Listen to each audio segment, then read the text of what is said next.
Moi, je vois 3 à 4 causes du pourquoi on n'y parvient pas et de pourquoi, au contraire, a été favorisée une agriculture industrielle que vous pouvez éventuellement qualifier de productiviste à la condition de rajouter destructiviste. Alors, la première, elle est quand même chez les agronomes, ça me permet y compris de mieux répondre. Il y a un peu plus d'un siècle, on a demandé à des agronomes, et plutôt des généticiens, puisque la terre est de taille constante, puisque la population est croissante, il faut augmenter les rendements à l'hectare. Remarquez, à l'échelle globale, peut-être pas en France, mais à l'échelle globale, à niveau mondial, je pense qu'accroître les rendements à l'hectare est une idée juste. Population croissante, besoin croissant, et surface agricole parfois même en réduction quand on bitume et qu'on crée des aéroports sur les meilleures terres agricoles. Mais, accroître le rendement à l'hectare. Alors, qu'est-ce qu'on a demandé aux agronomes? Mettez-nous des variétés végétales capables d'avoir de hauts rendements à l'hectare. Ces fameuses variétés capables de bien intercepter la lumière et transformer ça en énergie alimentaire. Alors on leur a dit, on va investir de la recherche. Attention, à l'époque, ce n'était pas que les compagnies semencières, parce que la réponse va quand même être les lobbies, les compagnies semencières, les produits phytosanitaires, l'agro-industrie. Mais même quand c'était la recherche publique, l'INRA disait aux agronomes, mettez-nous au point de variété, mais du Pas-de-Calais jusque la Camargue, et de la Bretagne jusque l'Alsace. On ne va pas mettre une variété à haut potentiel génétique de rendement que pour 3 km². Donc économie d'échelle, pour amortir les investissements mis dans la recherche scientifique, mettez-nous des variétés un peu passe-partout. Donc gommez-nous toutes les caractéristiques un peu trop locales. Sachez que ça fait beaucoup de dégâts, ce que je suis en train de vous dire, et c'est à l'origine du manque de biodiversité. Quand vous voyez Valentin qui essaie de rétablir des variétés rustiques, une grande biodiversité dans les champs, on est allé exactement à l'inverse, où non, il faut amortir les investissements faits dans la recherche agronomique. On a dit, pire encore aux agronomes qui coûtent cher, ne faites pas pour 3 km², mais faites pour les plus grands espaces, mais s'il vous plaît, faites vite. Alors les agronomes et les expérimentateurs, attention, vous allez voir, ça paraît très logique, ça paraît scientifique. La rigueur scientifique, c'est on ne va pas faire un seul essai.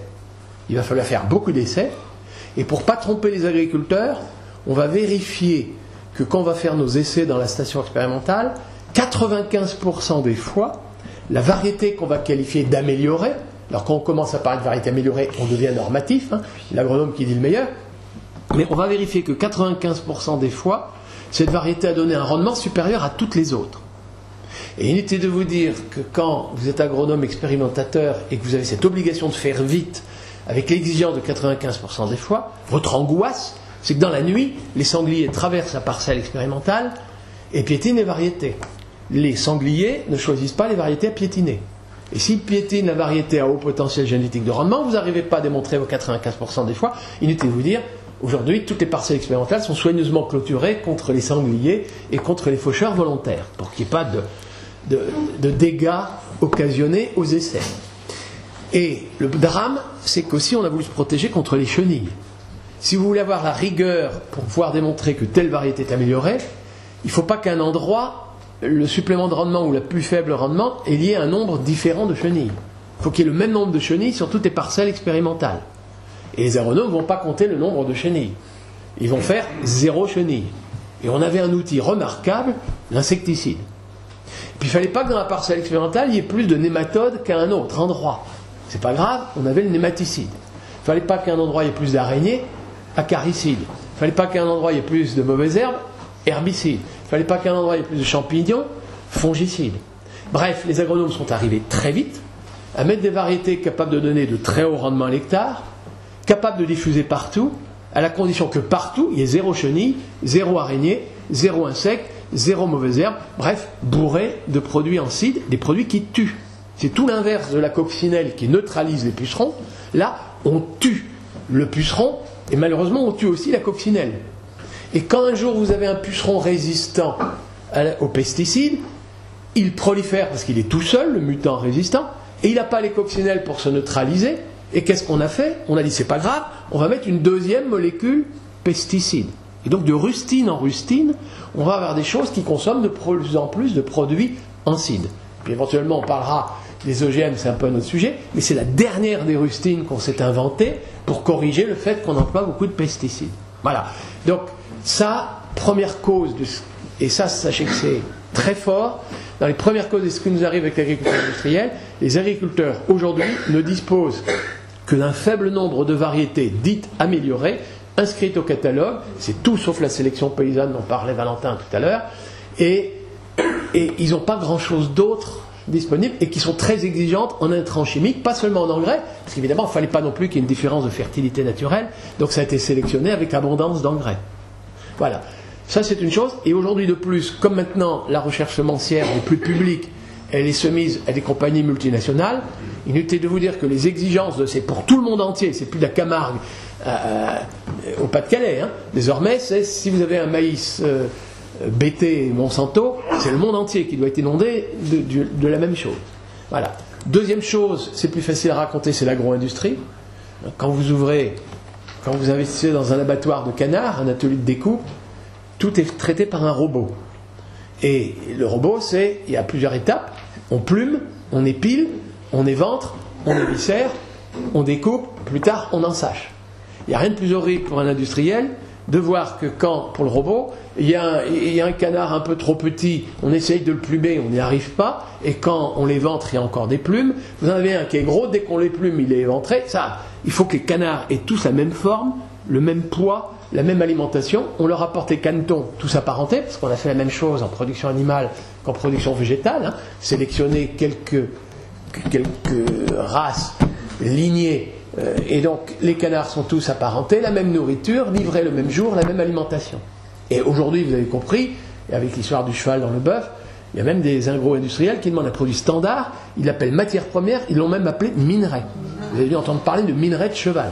Donc voilà des agriculteurs qui se retrouvent en amont avec des compagnies semencières qui veulent rentabiliser les investissements en faisant la recherche génétique, essayent de limiter le nombre de variétés accessibles aux agriculteurs pour pouvoir vendre à grande échelle leurs semences, et en aval un cahier des charges. Si vous ne répondez pas au cahier des charges, c'est les pénalités. Attention, les agriculteurs aussi, quand ils commencent, c'est toujours un peu la même chose, mais aujourd'hui, pour être compétitif, vous avez des éleveurs en Bretagne qui achètent des robots de traite.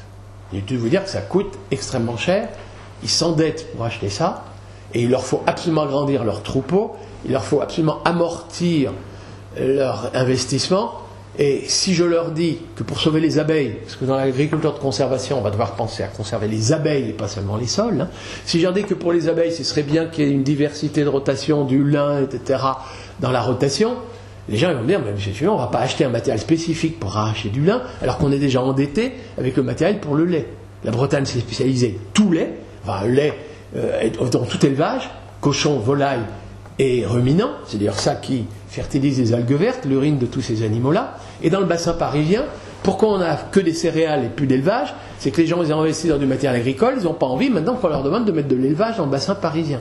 Résultat, les pailles sont dans le bassin parisien, l'azote, l'urine est en Bretagne, et on ne peut pas faire du fumier avec deux choses qui sont séparées de plusieurs centaines de kilomètres.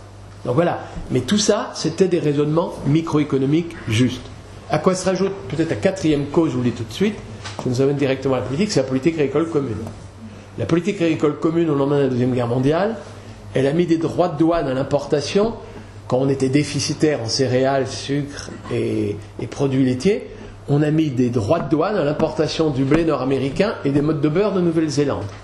Du coup, on a haussé les prix de ces produits-là, et les agriculteurs, avec des prix plus rémunérateurs dans ces produits-là, ont été incités à faire ce pourquoi il y avait des protections.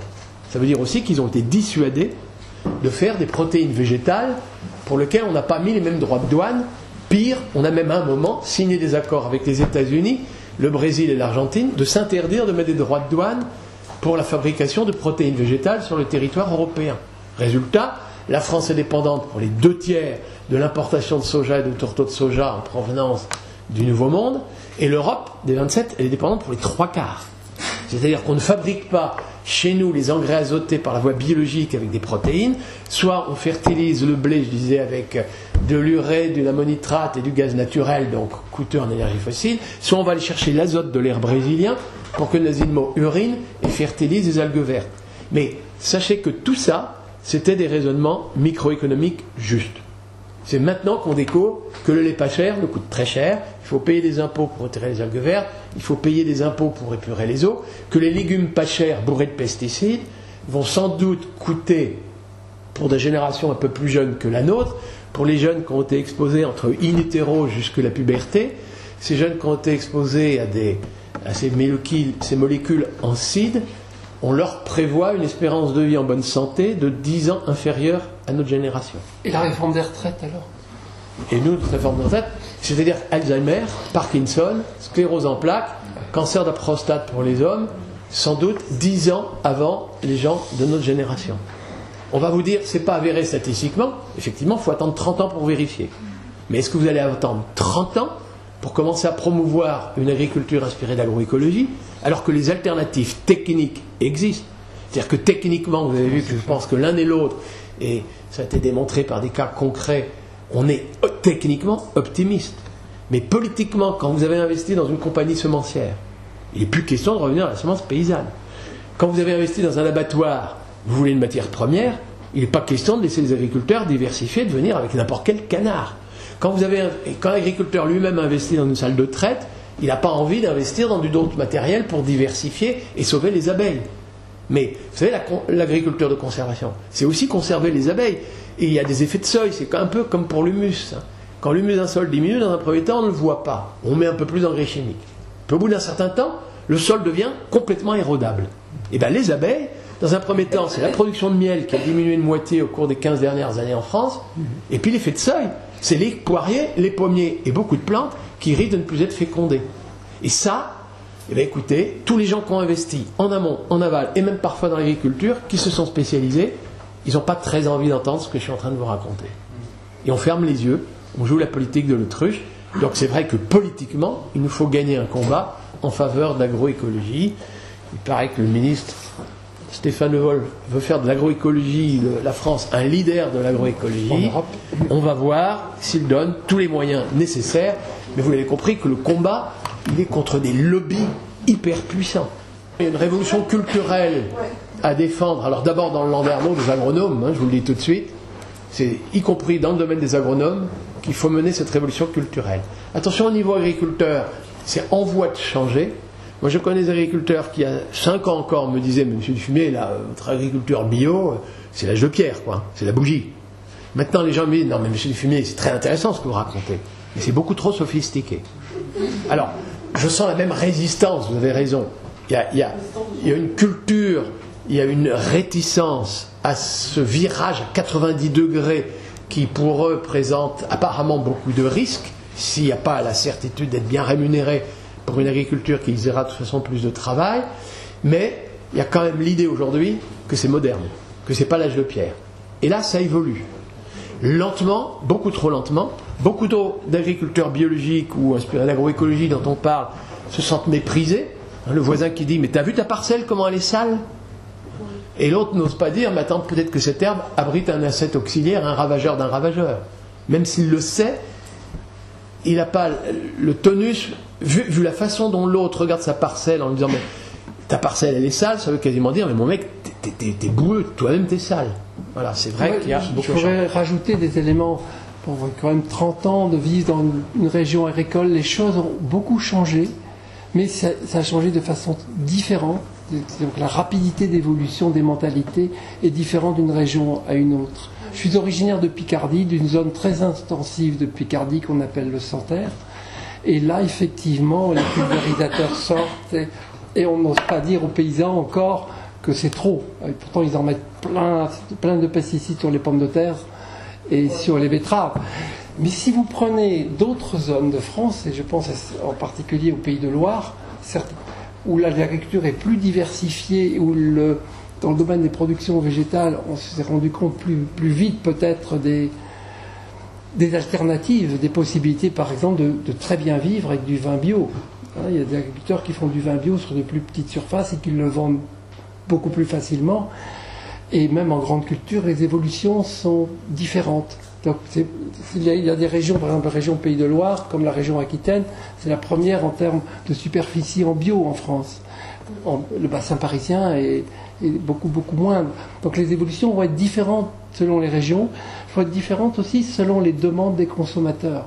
Le développement des circuits courts, des AMAP, le rôle des conseils régionaux, parce que ce que tu as dit Marc tout à l'heure, en Pays de Loire, le conseil régional s'est fortement investi pour pousser les cuisines des lycées à mettre de l'agriculture bio au moins une fois par semaine, à former les cuisiniers, etc. Donc, il y a un changement de mentalité, mais avec des vitesses différentes selon les zones. Moi, je ne suis pas trop pessimiste pour nous, par exemple, au Pays de Loire. Le programme, par exemple, de réduction des phytos de moitié, il est quand même bien enclenché chez nous, et surtout, il y a de la formation, et celui qui a quelques mauvaises herbes dans son champ, on ne le taxe plus comme on l'aurait fait il y a 30 ou 40 ans, ou comme on le fait encore dans ma région, le Santerre, où là, tout est nickel, il faut que tout soit pareil, tout normé.